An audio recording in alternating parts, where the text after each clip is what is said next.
Start करते हैं। अस्सलाम वालेकुम। कल हमने जो मैंने लेक्चर अपलोड किया था उसमें मैंने ऑस्मो रेगुलेशन तक पढ़ाया था। आज हम पढ़ेंगे एक्सक्रीशन क्या है। हम जो फूड इनटेक करते हैं, डाइजेशन करते हैं, फिर उसकी एब्जॉर्प्शन होती है, फिर उसके पास लास्ट जो प्रोसेस होता है एक्सक्रीशन। दो वर्ड्स हम अमूमन यूज करते हैं, एक होता है एक्सक्रीशन, दूसरा होता है सीक्रीशन। आपने देखे होंगे कि एक्सक्रीशन एक वर्ड होता है, दूसरा होता है सीक्रीशन। ठीक है, सीक्रीशन वो जो ग्लैंड्स या कोई भी सेल अगर रिलीज कर रहा है और वो हमारी बॉडी के लिए यूजफुल है तो वो होती है सीक्रीशन। अगर वो हमारी बॉडी के लिए यूजफुल नहीं है तो वो होती है एक्सक्रीशन। ठीक है, अब हम पढ़ेंगे कि एक्सक्रीशन अलग अलग ऑर्गेनिजम्स में कैसे होती है। This aspect of homeostasis refers to the process of removal of metabolic waste, excess substance such as salt, water and toxic substance such as drugs from the body. ये एक ऐसा एस्पेक्ट है होम्योस्टेसिस। क्या है? Maintenance of internal environment of the body.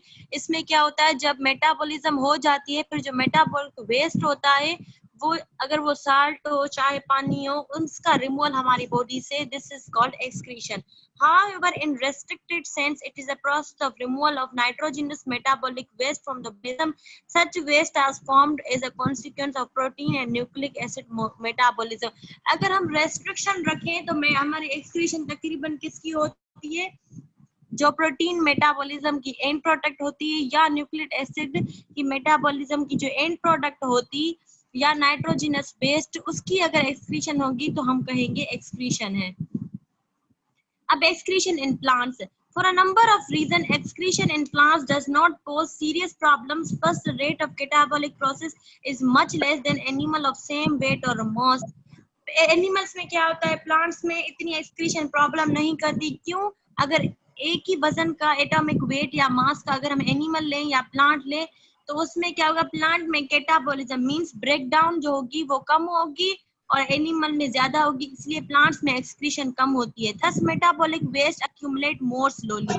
Moreover, waste products of catabolism are used by green plants in their anabolic processes. जो अगर plants catabolic reaction के बाद मेटाबॉलिक वेस्ट प्रोडक्ट उसकी बाहर जा रहे हैं, दूसरे ग्रीन प्लांट्स यूज करेंगे as their anabolic process. Anabolic process क्या होते हैं, जिसमें मोनोमर मिलके पॉलीमर बनाते हैं, फिर उसकी कैटाबॉलिज्म होती है, ब्रेक डाउन होती है। एनाबॉलिज्म क्या है? फॉर्मेशन होती है पॉलीमर्स की। Green plants do not excrete nitrogenous waste. Green जो प्लांट्स होते हैं वो नाइट्रोजनस वेस्ट एक्सक्रीट नहीं करते, ये याद रख लें कि green plants do not excrete nitrogenous waste. On the contrary, they recycle break down products of nitrogenous metabolism. उसके बदले वो क्या करते हैं, जो उनका मेटाबॉलिक नाइट्रोजन मेटाबॉलिज्म है उनको वो रिसाइकिल करते हैं और वो दोबारा उनको इस्तेमाल करते हैं. On the contrary, they recycle. Secondly, the metabolism of plants is mostly carbohydrate based and its end product are carbon dioxide and water are far less harmful than the nitrogenous waste produced by proteins metabolism in the animals. और जो plants का metabolism होता है उसके जो last में and product होते हैं वो या तो कार्बन डाइऑक्साइड होंगे या वाटर, जो कि आराम से कोई भी यूज कर सकता है। लेकिन अगर हम एनिमल को कंपेयर करें तो एनिमल में प्रोटीन की मेटाबॉलिज्म होती है, उनके जो नाइट्रोजनस वेस्ट होते हैं वो हार्मफुल होते हैं. However, certain substances which accumulate to level in excess of plants need such as water, carbon dioxide, oxygen and certain are to be eliminated. उसमें क्या होता है, कुछ substances जो प्लांट्स में accumulate हो जाते हैं, फिर वो क्या करते हैं, वाटर हो, कार्बन डाइऑक्साइड हो, फिर उसमें से वो eliminate हो जाते हैं. Plants get rid of surplus water by losing it in the vapor form from which diffuse out through stomata. अगर प्लांट्स के पास ज्यादा पानी हो जाए तो हमें पता है वो कैसे करते हैं, ट्रांसपायरेशन करते हैं bye the help of stomata. भी ज्यादा पानी है तो वो वेपर की फॉर्म में नहीं बल्कि लिक्विड की फॉर्म में एक्सक्रीट करेंगे बाय द हेल्प ऑफ हाइड्रोथोर्स, जिस प्रोसेस को हम कहते हैं guttation. It is common in plants growing in tropical rain forest where rate of absorption is higher due to rainfall and rate of transpiration is much low due to humidity. Tropical rain forest में जो हमारे पास plants पाए जाते हैं, tropical region कौन सा है, अगर हम इकोसिस्टम को याद करें तो वो रीजन जहाँ पे रेनफॉल ज्यादा होती है, ट्रॉपिक लेवल कौन सी ज्यादा रेनफॉल होती है, वहां पे जो प्लांट्स होते हैं उनकी रेट ऑफ ट्रांसपिरेशन होती है, स्लो होती है, क्योंकि वहां पे रेनफॉल हाई होती है और उनकी एब्जॉर्प्शन जल्दी हो जाती है, और लो ह्यूमिडिटी की वजह से उनकी जो ट्रांसपायरेशन रेट है, मींस रिमूवल होता है उनका, वो इतना नहीं होता। Green plants and light release oxygen because of rate of photosynthesis is much higher than the rate of respiration. Green plants क्या करते हैं? Green plants nitrogenous waste secrete नहीं करते, ऊपर हमने पढ़ा, लेकिन वो क्या करते हैं? ऑक्सीजन रिलीज करते हैं, क्योंकि उनका जो फोटोसिंथेसिस का जो रेट होता है वो हाई होता है एज कम्पेयर टू रेस्पायरेशन, इसी वजह से वो ऑक्सीजन रिलीज करते हैं, ज्यादा नाइट्रोजिनस वेस्ट रिलीज नहीं करते। A dark plant release carbon dioxide because respiration is going on whereas photosynthesis is not. और डार्क में प्लांट्स क्या दिन में क्या करेंगे? ऑक्सीजन, आपको पता है दिन में वो ऑक्सीजन करते हैं, क्योंकि हमें भी ऑक्सीजन की नीड होती है, प्लांट्स करेगा तभी तो हम रेस्पायर करेंगे, और रात में वो क्या करते हैं? कार्बन डाइऑक्साइड रिलीज करते हैं। आपने अमूमन सुना होगा, कहते हैं कि रात को ना जाया करें, क्योंकि वो कार्बन डाइऑक्साइड रिलीज कर रहे हैं और हम इनहेल कर रहे हैं कार्बन डाइऑक्साइड, जो कि हमारे लिए नुकसान कर सकती है। Ions present in dead cells at heartwood and bark और इन द सेल्स। अगर कोई आयंस कंबाइन हो जाए किसी सॉइल में हो या किसी प्लांट में, वो डेड सेल्स जो होते हैं उनके साथ कंबाइन हो जाएंगे, जैसे कि कोई सेल हो, हार्टवुड हो, which are at the point of their death, means जो उसको और डेथ के करीब लेके जाएंगे। आयंस हमारे सॉइल्स में बहुत प्रेजेंट होते हैं, एनवायरनमेंट में भी हैं, जिसकी वजह से वो किसी के साथ किसी भी वक्त कंबाइन हो सकते हैं। Excretion in animals. In the process discussion, we shall restrict the process of excretion as removal of nitrogenic metabolic waste. वैसे तो डिस्कशन बहुत है एक्सक्रीशन की, लेकिन हम अपनी डिस्कशन को लिमिट करते हैं ऑन खाली नाइट्रोजिनस वेस्ट तक, मींस वो मेटाबॉलिक वेस्ट जिसमें नाइट्रोजन प्रेजेंट हो। और नाइट्रोजन किस में प्रेजेंट होता है? प्रोटीन्स में होता है एज अमाइनो ग्रुप, और न्यूक्लियोटाइड में होता है। Different nitrogenous substance such as ammonia, urea, uric acid, creatinine, ये कौन से हैं nitrogenous substance? Ammonia, uric acid, urea, creatinine और trimethyl oxide, hypoxanthine, etc. produced as a consequence of protein and nucleic acid metabolism. However, we will discuss at first three due to their history. बहुत सारे nitrogenous waste हैं, लेकिन हम खाली ammonia, uric acid और urea को discuss करेंगे, क्योंकि उनकी टॉक्सिसिटी ज्यादा है। अगर वो बॉडी में तो वो ज्यादा करेंगे बॉडी में हमारे। excretory products and their relationship with the habitats of animals. excretory product जो रिलीज हो रही हैं उनका रिलेशनशिप कौन से एनिमल्स किस हैबिटेट में रह के वो प्रोडक्ट रिलीज करते हैं। अब ammonia, it is a small gaseous molecule and is highly soluble. Ammonia क्या है? एक गैसियस मॉलिक्यूल है जो कि हाईली सॉल्युबल है वाटर में। It can diffuse very rapidly across the plasma membrane even when dissolved in water. The nitrogenous base is highly toxic if remain in the organism. ये एक गैसियस मॉलिक्यूल है ammonia, जो कि water में ज्यादा soluble होता है और प्लाज्मा मेम्ब्रेन से भी इजीली डिफ्यूज करता है। इसी वजह से अगर वो ऑर्गेनिज्म में रहेगा तो ज्यादा टॉक्सिसिटी प्रोड्यूस करेगा। It's toxicity is reduced when diluted with large quantity of water. जब इसको हम डाइल्यूट कर देंगे वाटर के साथ तो इसकी टॉक्सिसिटी कम हो जाएगी। Excreting ammonia by an animal is advantageous due to the reason that its diffusion is a rapid across plasma membrane or body surface, and also due to the fact that it does not require energy. ये इसी वजह से इसकी जो dilution होती है rapid होती है, क्योंकि ये जो प्लाज्मा मेम्ब्रेन को है, प्लाज्मा मेम्ब्रेन लेता है, इसी वजह से इसको किसी एनर्जी की जरूरत नहीं है। क्यों जरूरत नहीं है? डिफ्यूजन, अगर आपको याद हो कि ट्रांसपोर्ट कल वाले लेक्चर में मैंने बताया है कि diffusion is the type of passive transport जिसमें किसी एनर्जी की रिक्वायरमेंट नहीं होती, इसीलिए अमोनिया डिफ्यूजन के थ्रू जाता है, इसलिए एनर्जी की नीड नहीं होती।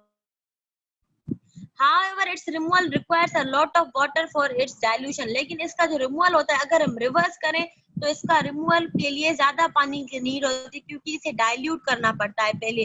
Therefore, it's typically associated with aquatic animals, particularly freshwater habitat. इसीलिए पानी के ज्यादा यूज होने की वजह से, डाइल्यूटेशन की वजह से ये उन एनिमल्स में होता है जो एक्वेटिक एनिमल्स है। अगर ये हम अगर अमोनिया रिलीज करें तो हमें इतना पानी पीने पड़ेगा कि आप सोच भी नहीं सकते।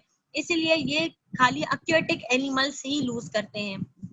अब प्रोटीन्स का जो मोनोमर होता है, अमाइनो एसिड, न्यूक्लिक एसिड्स जो होता है उनका मोनोमर होता है न्यूक्लियोटाइड्स, या डीएनए का जो होता है न्यूक्लियोटाइड्स। लेकिन इसमें नाइट्रोजिनस बेस है, क्यों?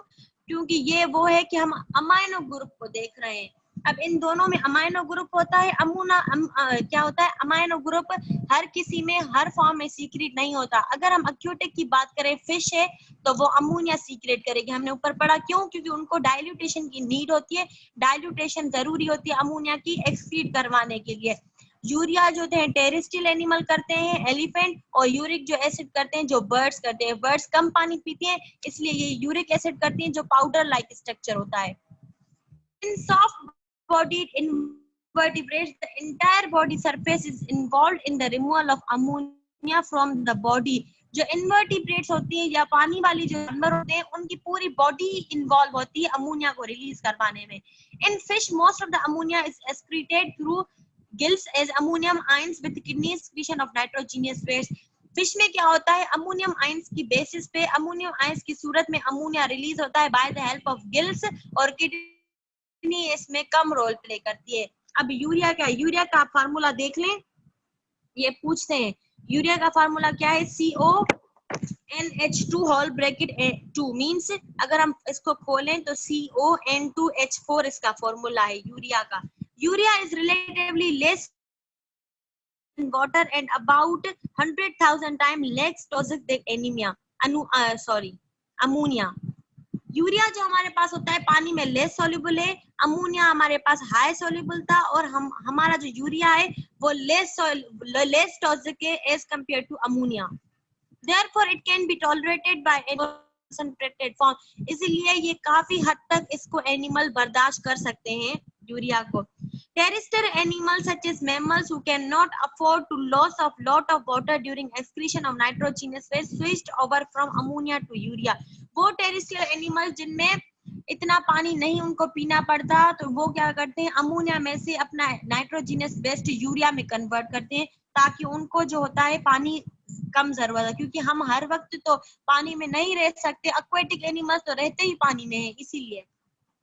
However, conversion of ammonia to urea requires ATP. Urea is produced in that liver by a metabolic cycle that combines ammonia to carbon dioxide. In addition to mammals, most amphibians, sharks, and some bony fishes also excrete urea. पहले हमारे अंदर ammonia बनता है NH4, ammonium ions को कहते हैं NH4 या NH3 ammonia. अगर अमोनियम 4 उसको पहले यूरिया में कन्वर्ट करवाने के लिए हमें एटीपी की जरूरत होती है। जब एटीपी यूरिया क्या करता है, अब हमारी जो किडनीज होती हैं मैमल्स में, हम अपनी बात कर रहे हैं या लिवर का है, किडनीज के बहुत फंक्शन है। हम किडनीज क्या करती है, यूरिन की फॉर्मेशन में भी हेल्प करवाती है। यूरिया क्या होता है, जब यूरिया बनता है वो लिवर में बनता है। पहले क्या बनता है हमारे अंदर, अमोनिया, इसकी कन्वर्जन में एटीपी रिक्वायर होती है। ये कुछ मैमल्स नहीं, कुछ टेरेस्ट्रियल एनिमल्स है वो भी ये करते हैं, जैसे एम्फीबियंस आपको पता है कि पानी में भी रहते हैं, टेरेस्ट्रियल में भी रहते हैं। एसिड का भी फॉर्मूला देख लें, C5O3N4H4, C5O3N4H4। ठीक है, फिर से रिपीट करते हैं, C5O3N4H4, ये इसका यूरिक एसिड का फॉर्मूला है। यूरिया का था CON2 था, या फिर ब्रैकेट में होल स्क्वायर दे दें, 2 दे दें। It is relatively large molecule with extremely low solubility in water, और जिसकी solubility सबसे कम है। अमोनिया हाई soluble है, उसके बाद यूरिया एंड लास्ट में uric acid. It is produced as colloidal substance, means ऐसे powder like substance की तरह होता है। Thus further absorption of water result in the crystallization of uric। अगर कोलोइडल सब्सटेंस से ज्यादा अगर हम उसमें से पानी निकालेंगे, रीअब्जॉर्प्शन करेंगे, तो वो क्रिस्टल बन जाएगा, क्योंकि उसमें बिल्कुल ही पानी नहीं होता। Formation of uric acid require ATP, ये भी रिक्वायर करती है ATP. The suspension of uric acid is discharge either in the form of thick paste और एज अ सॉलिड पेलेट्स, या तो ये थिक पेस्ट लाइक स्ट्रक्चर का होता है या तो solid. Uric acid is excreted by terrestrial animals such as birds, many reptiles, insects, gastropods, which need to minimize loss of water and have eggs enclosed in shells. ये वो animal secret करते हैं जिनमें पानी बहुत कम होता है और उनके जो एग्स होते हैं वो शेल्स में इनक्लोज होते हैं, इसलिए उनकी एक्सक्रीशन ये इनको वाटर का मींस रखने अपने पास रखने जरूरी होता है, इसलिए ये यूरिक एसिड करते हैं। अब हम देखते हैं कुछ एनिमल्स में एक्सक्रीशन के इन हाइड्रा, एरिया, अर्थवर्म एंड कॉकरोच। अब हाइड्रा में देखते हैं, in hydra nitrogenous waste in the form of ammonia, ये क्या रिलीज करता है, खाली क्या होगा NH3। Almost all the cells of hydra are in direct contact with water, so ammonia is removed by simple diffusion from external surface as well as internal surface into external and internal water of gastrovascular cavity। हमने पढ़ा कि जो animals ammonia release करती हैं उनकी पूरी body ही उस काम में इन्वॉल्व होती है, इसलिए ये इसकी पूरी बॉडी ही कांटेक्ट होती है वाटर के साथ और हर कोई पार्ट चाहता है कि अमोनिया सिंपल डिफ्यूजन से बाहर चला जाए, या तो बाहर इंटरनल सरफेस या external surface. Gastrovascular cavity mean cell से बाहर, वास्कुलर कैविटी जहां पे वेसल्स होती है हमारी। Excretion in planaria, free living flatworms like planaria have developed a tubular excretory system in planaria. The excretory system, ये इसकी फिगर है, फिर हम देखते हैं लास्ट में। consist of two longitudinal branching tubules or excretory canals lying on either lateral side and extending along the entire length of animal। इन्होंने क्या किया, अपना एक ट्यूब्यूलर स्ट्रक्चर डेवलप किया। प्लेनेरिया ने क्या किया, दो लॉन्गिट्यूडनल, ये क्या है लॉन्गिट्यूडनल, अगर ऐसे होती तो हॉरिजॉन्टल, ये क्या है लॉन्गिट्यूडनल या वर्टिकल। इन्होंने दो ब्रांचेस या दो अपने ट्यूब्स बनाए जहां से each tube opens an external surface of the animal by many excretory pores। Her tubule के पास छोटे छोटे एक्सक्रीटरी पोर्स होते हैं जहां से वो नाइट्रोजीनस वेस्ट निकाल रही होती है। देखिए छोटे छोटे इसमें बने हुए हैं, ये सब excretory pores. Internally in the mesenchyme each tissue each tubule give rise numerous bind bulb like cells called flame nephridia. Inside these, अगर इसमें हम देखें तो ये बंच लाइक सेल्स बनाती हैं, इसे सेल्स बनाएंगी बल्ब लाइक सेल या फ्लेम सेल्स या प्रोटोनेफ्रिडिया। अगर ऐसे नहीं, nephridia is the characteristics of planaria which are bathed into tissue fluids. Each flame cell is hollow inside and bear a tuft of cilia which beat in manner like flickering flame, hence called flame cells। ये ऐसे होते हैं, tissue fluid में पूरे dip किए गए होते हैं और इनमें क्या होता है सीलिया होते हैं। आपको पता है सीलिया किसी ऑर्गन्स के, और सीलिया क्या करता है सरफेस एरिया को बढ़ा देता है। ये ऐसे मूव करते हैं जैसे फ्लिकरिंग मींस ऐसे उड़ रहे होते हैं, इसको इसलिए हम कहते हैं flame. Water along with ammonia diffuse from the tissue fluid into the lumen of flame cell। Water क्या करता है, साथ ये सेल में से अंदर चला जाएगा इसके फ्लेम सेल्स में से। The beating of cilia propels this solution into the excretory canal where it to be excreted out by excretory pores। ये क्या करेंगे excretory canal, मैं आपको यहीं पे बना के देती हूँ, इसमें बहुत अब ऐसी है वर्टिकल में एक वर्टिकल बना रहे, ये इनके अंदर excretory canal होती है बनी हुई excretory canal, ठीक है। अब इसमें क्या होता है सेल लाइक स्ट्रक्चर लाइक इसका है फ्लेम सेल्स जिसको हम कहते हैं या प्रोटोनेफ्रिडिया। अब इनमें क्या होता है टफ्ट लाइक नेटवर्क बना होता है। अगर हम इसको बड़ा करके देखें तो ये ऐसे होते हैं, इनके जो लास्ट में होते हैं एक्सक्रीटरी पोर्स बने होते हैं। अब ये क्या करेंगे सेल में से, ये बीच में पूरा सेल है ये, और ये दूसरा वर्टिकल। अब इसमें क्या होगा, यहाँ पे जो अमोनिया डिजोल्व हुआ पानी में, अमोनिया डिजोल्व विथ वाटर, वो क्या करेगा डिफ्यूज करेगा इनटू दीज सेल्स, ठीक है। इनटू दीज सेल्स जब आया तो ये सेल क्या करेंगे सीलियरी मूवमेंट करेंगे।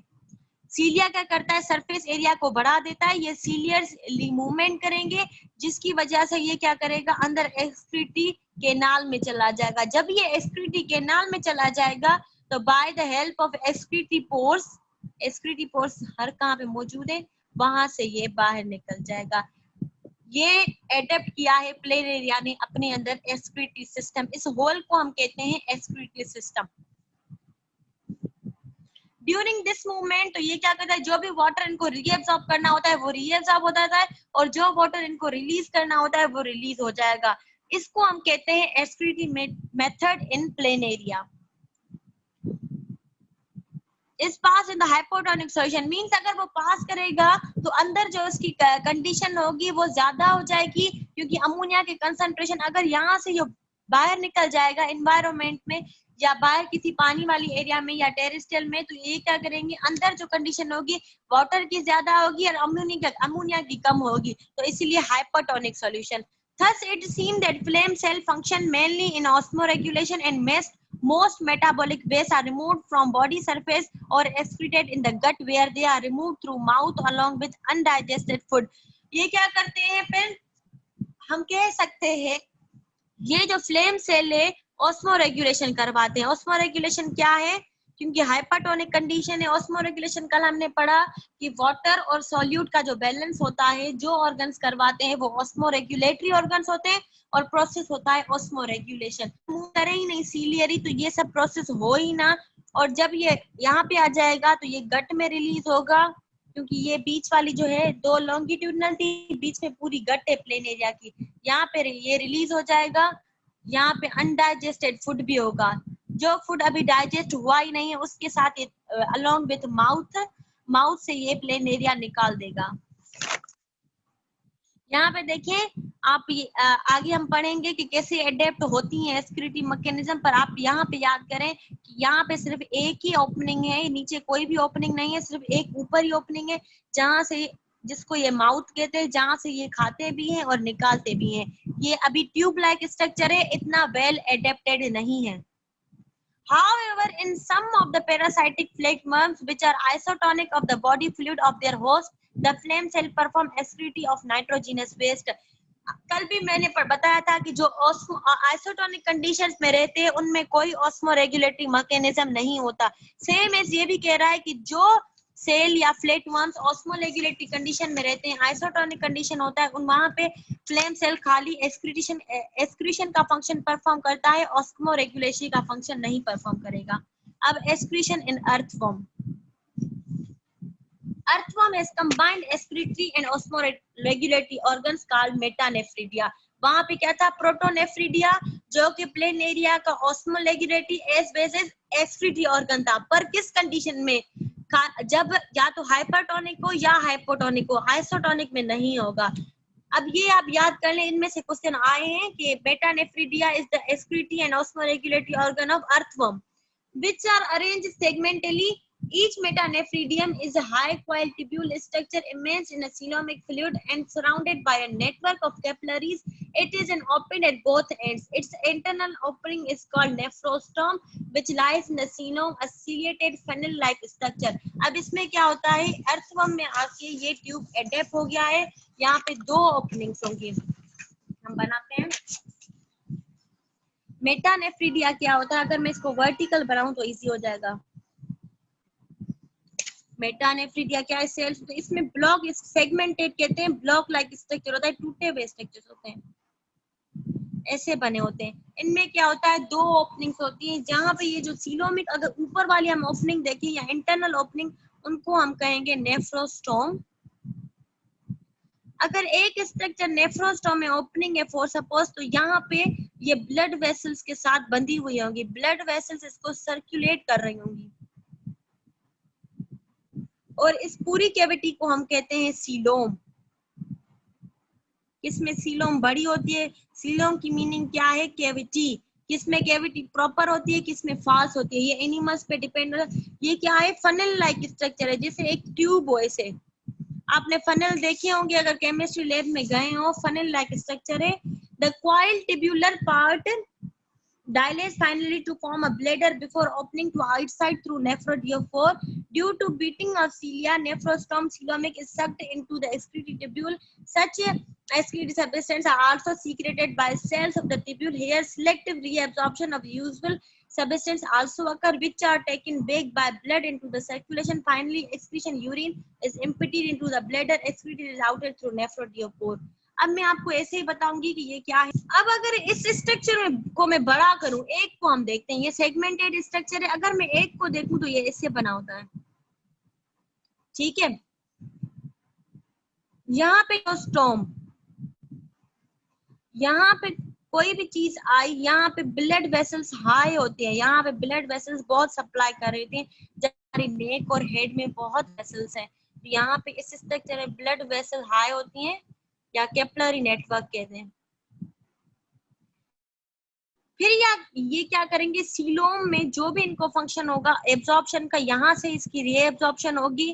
जो वाटर हमें जरूरतमंद होगा, जरूरत चाहिए होगा अर्थमोम को, वो यहाँ से रीएब्जॉर्ब करेगा और इस स्ट्रक्चर को हम कहेंगे नेफ्रोडियोपोर। पोर आ गया मीन्स ये नेफ्रोस्टर सेल्स थे, वहां पे छोटे छोटे पोर्स बने होते हैं जिसको हम कहते हैं नेफ्रोडियोपोर्स। यहाँ से ये रिलीज हो जाएगा। ये क्या रिलीज करता है, यूरिन, जो हम ये रिलीज करते हैं, ठीक है। ये इसका बस नेटवर्क है, आप याद कर लें, बस ये याद कर लें कि जो अर्थवर्म के जो फंक्शन है उसको हम कहते हैं, ऑर्गन जो उसका है मेटानेफ्रिडिया कहते हैं, और नेफ्रोस्टोम क्या है, नेफ्रोडियोपोर क्या है। अब एक्सक्रीशन इन कॉकरोच कैसे होती है। Cockroach and other insects have excretory system which consist of long, thin, blind tubules called Manfilgian tubules. अब वहाँ उसमें क्या था, मेटानेफ्रिडिया। अब इसमें ट्यूब्यूलर स्ट्रक्चर्स होता है, इसमें ट्यूब्यूल्स बनी हुई होती हैं जिसको हम कहते हैं मेल्फिजियन tubules. Which rise from junction of midgut and hindgut. Meldphigian tubules are immersed in the hemolymph fluid of body cavity. ये मिड गट क्या है, हाइंड गट क्या है, तीन गट होती हैं हमारी, डेवलपमेंटल स्टेज में होती हैं।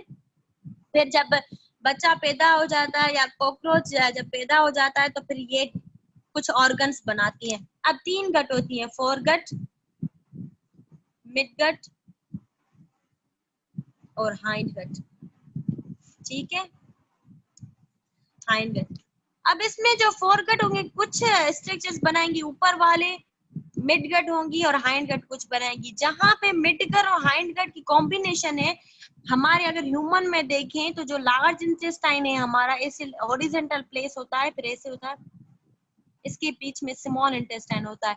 जो लार्ज इंटेस्टाइन का 1/3 पार्ट है, यहाँ तक मिड होता है और यहाँ से हाइंड गट शुरू होता है, ठीक है। कॉकरोच में भी क्या होता है, मिड गट और हाइंड गट की कॉम्बिनेशन तक ही ट्यूब्यूल्स, इसकी कॉम्बिनेशन सी ट्यूब्यूल्स बनाती है, थिन ट्यूब्यूल्स होती हैं, उसको हम कहते हैं मेल्फिजियन ट्यूब्यूल्स।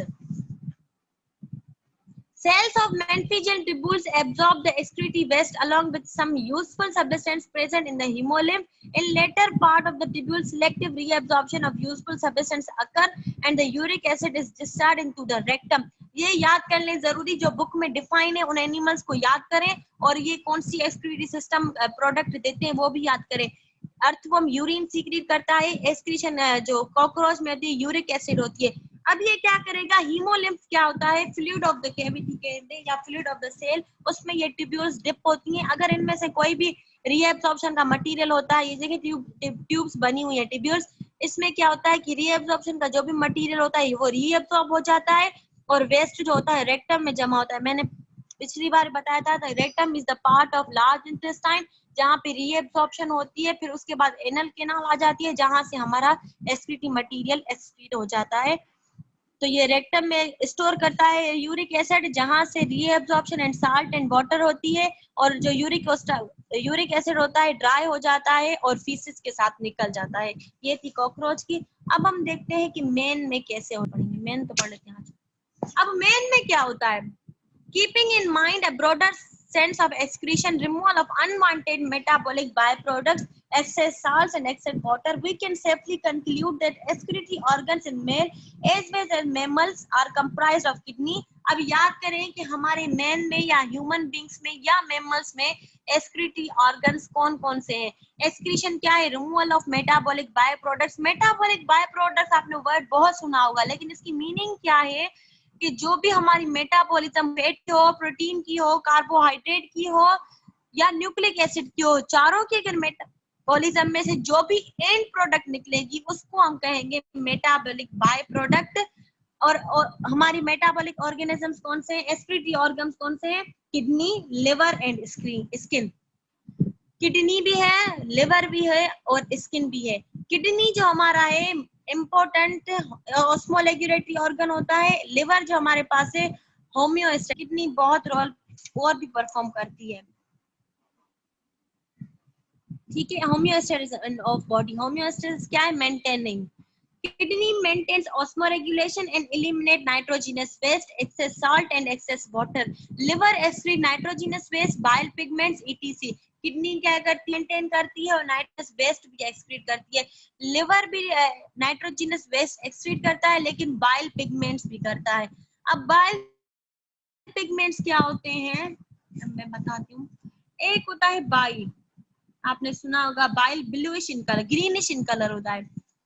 ठीक है. बाइल क्या करवाता है? लिपिड की डाइजेशन करवाता है.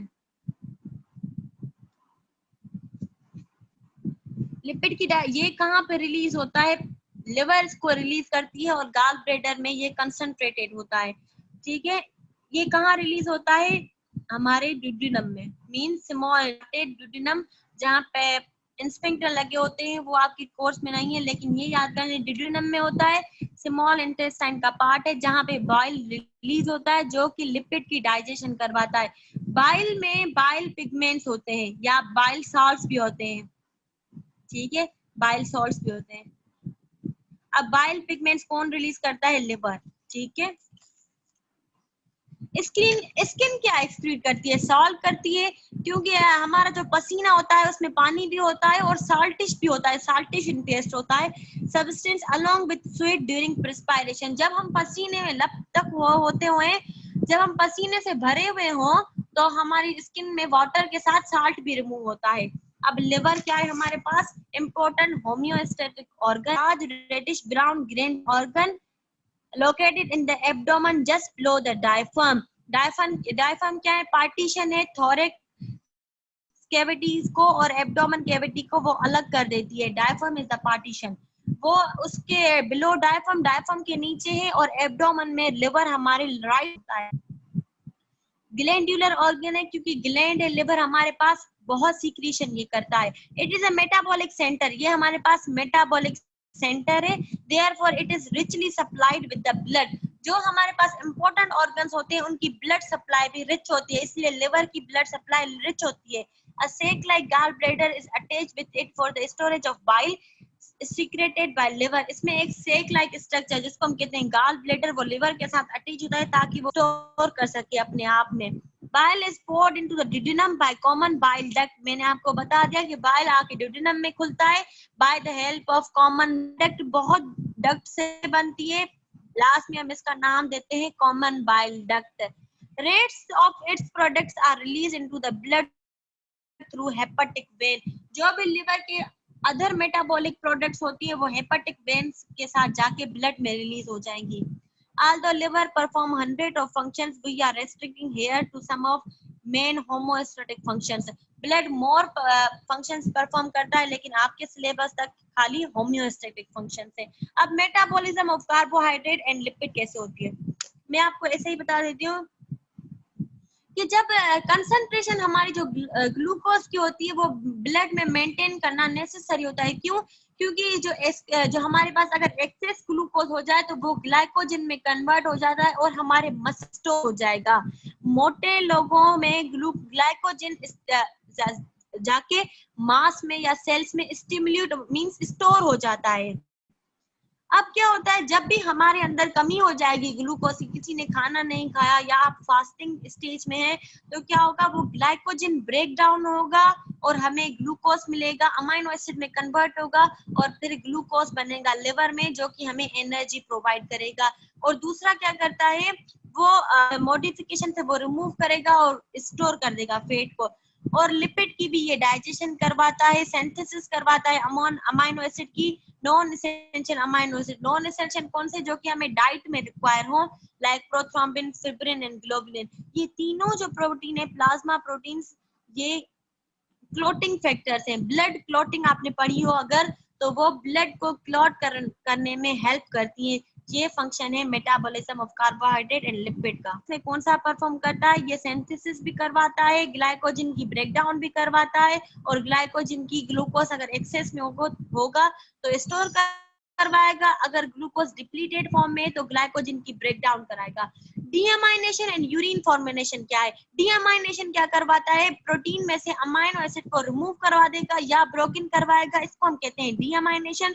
और फिर क्या करेगा, अमाइनो ग्रुप को रिप्लेस कर देगा और अमोनिया में इसको कन्वर्ट कर देगा। ग्रुप क्या करेगा, replace and converted into ammonia, NH2 को NH3 में कन्वर्ट कर देगा bye the help of residual amino acid. ये आप इतना ना पढ़े, इतने नहीं आते इसमें से, बस फंक्शंस याद कर लें। फिर वो हमें रेस्पिरेशन में भी हेल्प करता है। हमें पता है कि जो अमोनिया के, इसीलिए कि मैंने पिछले हमने अभी तो पढ़ा है कि हमारा अमोनिया हाई टॉक्सिस है, इसीलिए उसे यूरिया में कन्वर्ट होना पड़ता है, और उसे कौन कन्वर्ट करवाता है, लिवर करवाता है by the help of urea cycle. फिर वो ब्लड स्ट्रीम से किडनी में लेके जाता है, किडनी से जहाँ से यूरिन के फिर वो निकल जाता है। अब बाइल फॉर्मेशन कैसे होती है, बाइल क्या है, येलोइश ग्रीन एक फ्लूइड है जिसमें बाइल पिगमेंट्स होते हैं, बाइलिबर्डन एंड बाइल्यूरेबिन एंड बाइल साल्ट्स भी होते हैं, जिसके आप नाम याद कर लें, सोडियम ग्लाइकोलेट एंड सोडियम टॉर्कोलेट। ये कोलेस्ट्रॉल फॉस्फोलेट ये भी होते हैं, लेकिन मेन कौन से हैं, वो दोनों बाइल साल्ट्स होते हैं, जो कि फैटी एसिड्स को अमाइनो एसिड में कन्वर्ट करते हैं। सॉरी, फैटी एसिड्स जो लिपिड की डाइजेशन करवाएंगे, इसको फैटी एसिड्स में कन्वर्ट करेंगे एंड ग्लाइसरोल। ठीक है, अगर ये हम डायफ्राम बनाएं, ये डायफ्राम है, ऊपर ये रिब्स हैं, ये हमारे पास आ जाएगा, ये भी यहाँ पे भी रिब्स होती है। ठीक है, ये कोस्टल मार्जिन। ठीक है, ये क्या है, ब्रोंकस, जो कि ब्रोंकियोल्स में टूट जाएगा। ट्रेकिया, फिर ब्रोंकियोल्स आपने पढ़े होंगे शायद, रेस्पिरेटरी में पढ़ेंगे। ये क्या है, हमारे पास एब्डोमेन कैविटी बड़ी होती है। राइट साइड पे, हमारी राइट साइड पे क्या होता है, लिवर होता है ऐसे, उसके फिर सेगमेंट होते हैं, इसके साथ एक पाउच लाइक स्ट्रक्चर अटैच होता है, जिसको हम नाम देते हैं गाल ब्लैडर। लिवर क्या करता है, बाइल की प्रोडक्शन करवाता है। बाइल में क्या होते हैं, बाइल पिगमेंट्स भी होते हैं, बाइल साल्ट्स भी होते हैं। फिर वो क्या करता है, इसको गाल ब्लैडर में bye the help of hepatic when जो भी सीक्रेट होंगी वो ब्लड में चली जाएंगी। गाल ब्लैडर क्या करेगा, मैंने बताया कि जो हमारे पास ये होता है, बाइल होता है, वो लिवर बनाता है। फिर वो गाल ब्लैडर क्या होता है, सेक लाइक स्ट्रक्चर होता है, जो कि बाइल के लिवर के साथ अटैच होता है। यहाँ पे बाइल स्टोर होता है और कंसंट्रेटेड फॉर्म में कन्वर्ट होता है। यहाँ से bye the help of bile duct ये ड्यूडेनम में आके यहाँ पे रिलीज हो जाएगा। जहाँ पे ड्यूडेनम में वो क्या करेगा, अगर ये फॉर सपोज ड्यूडेनम है, तो वो क्या करेगा, यहाँ पे लिपिड की डाइजेशन करवाएगा और उसको किस में कन्वर्ट करवाएगा, फैटी एसिड एंड ग्लाइसरोल। ठीक है, और ये जो बाइल होता है, इसमें जो बाइल पिगमेंट्स होते हैं, बड़ा RBC haemoglobin, haem plus globin होता है, हीम प्लस ग्लोबिन। इसमें जो हीम की जो डिग्रेडेशन होती है, फिर उसमें से बाइलिबर्डिन एंड बाइलरुबिन बनता है। ये क्या है, हीम के डिग्रेडेड प्रोडक्ट्स हैं, जो कि बाइल पिगमेंट्स है, बाइल में ये होते हैं, फिर इनकी रिसाइकलिंग होती है और फिर ये हीम बनाते हैं। अब डिटॉक्सिफिकेशन क्या है, It can modify the structure of many drugs and poison to make them harmless. For instance, hydrogen peroxide, a byproduct of many chemical pathway, is a highly toxic substance. ये क्या करते हैं, कुछ स्ट्रक्चर को modify करते हैं और कुछ केमिकल्स जो कि बाय प्रोडक्ट होती हैं वो हमारे लिए हार्मफुल है, उनको वो क्या करते हैं, लेस टॉक्सिक कर देते हैं.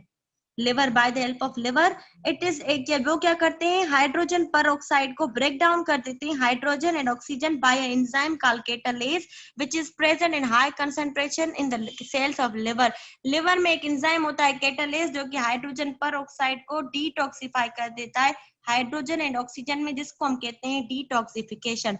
फॉर्मेशन ऑफ कोलेस्ट्रॉल क्या है, आपने सुना होगा अमूमन कोलेस्ट्रॉल की लेवल ज्यादा है, इसमें कम है. वो अब क्या होता है, cholesterol is chiefly synthesised in hair.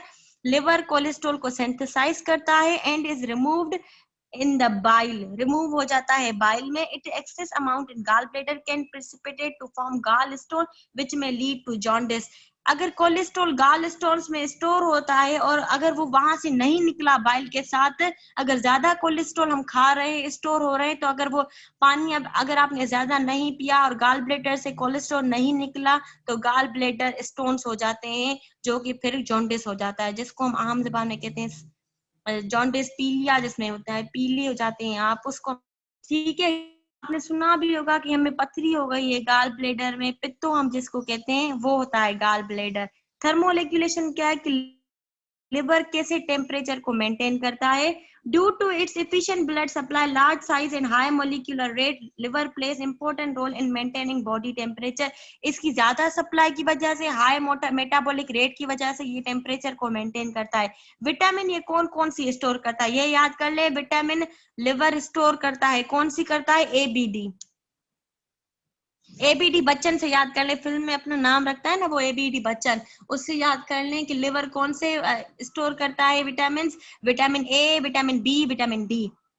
अब यूरिनरी सिस्टम क्या है मेन का, वो क्या करता है, urinary system of a man consist of pair of bean shaped organs called kidneys. ये जो इसका बीन शेप्ड ऑर्गन्स होते हैं किडनी, यूरिनरी सिस्टम इससे रिलेटेड होता है. A pair of ducts called ureters which arise from each kidney. Kidney का जब हम स्ट्रक्चर पढ़ेंगे उसमें पढ़ेंगे कि जो यूरेटर होता है जो किडनी से आता है, इसको हम कहते हैं डक्ट अराइजिंग फ्रॉम यूरेटर. ये कैसे यूरिन फॉर्मेशन करता है, कैसे इसकी एक्सक्रीशन करवाता है. A muscular sac-like organ, urinary bladder, a tube called urethra, which arises from bladder and empties into urine outside the body. The bladder end of urethra is infector valve which control release of urine from the bladder. अब इसमें structure देखें, kidney, फिर kidney में से ureter आता है, फिर bladder, अगर हाँ ये एमसीक्यूज आया था कि आप अरेंज करें साइज और मींस स्ट्रक्चर ऑफ किडनी को, तो आप कैसे करेंगे, पहले किडनी में से यूरेथ्रा में से आएगा यूरिनरी होता है, फिर आएगा यूरेटर, फिर स्फिंक्टर वेल्व से वो एक्सक्रीट हो जाएगा. ये आप सीक्वेंस याद करें. किडनी हम इंशाल्लाह अगले लेक्चर में करेंगे और कल आपके 2 लेक्चर